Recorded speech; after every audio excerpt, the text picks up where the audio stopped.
baro kumba ke election commission jongkari India kalapan bedaya ka tarik the vote ka Lok Sabha 8,000 pesau kabanlong ha ka khat khandai tarik April 8,000 pesau district magistrate ka Bhoi district nongpo ulapan bena Paitbah ba ka model code of conduct hu kala kam no shisendan kata naduka khandriu tarik ubnai balai 8,000 pesau Kumta halor kane bat kumbalapan KHUBOR ya uleng ba ka section 144 CRPC u district magistrate ulamana ba onom sha e kino kijing tho hakanro banta poster ni kikot ban pensni do de kino kirukom ban penyeng ne pen inam mi kidur bala on ki hoarding banner bat lama ha ki jaka ne compound sarkar ni jong ki Paitbah Lamana banwa lama ne poster ha ki jaka ki rushimet light no ki brayo Jingpynbna ki try.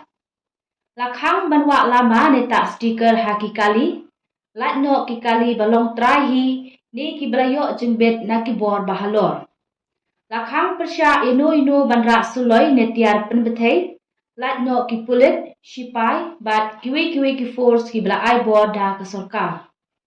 La hukum ya baro kinong bat license Suloi bakilik IT no ya ki suloi jongki ha ki police station bajantam hapo khatsau sngi.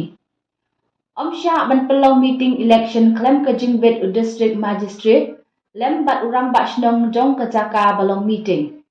Lakhang ban Donkam PA system nadu shpo buje menmiet hadu ndriu buje menstem.